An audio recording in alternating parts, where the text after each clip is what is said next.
To enable Wi-Fi calling on your iPhone, open the Settings app and scroll down to Apps. Then find the phone app.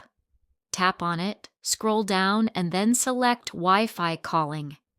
Toggle on Wi-Fi calling on this iPhone, and when prompted, enter or confirm your emergency address to assist emergency services in locating you if necessary.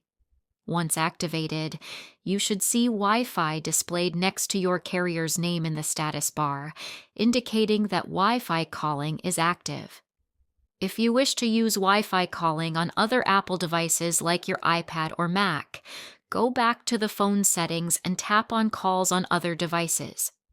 Turn on Allow Calls on Other Devices, then select the devices you want to enable. On each of those devices, ensure that you're signed in with the same Apple ID and have enabled calls from iPhone in their FaceTime settings. This setup allows you to make and receive calls even when your iPhone isn't nearby.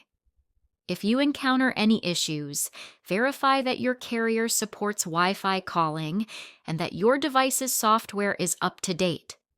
For more helpful tutorials like this, don't forget to like this video and subscribe to our channel.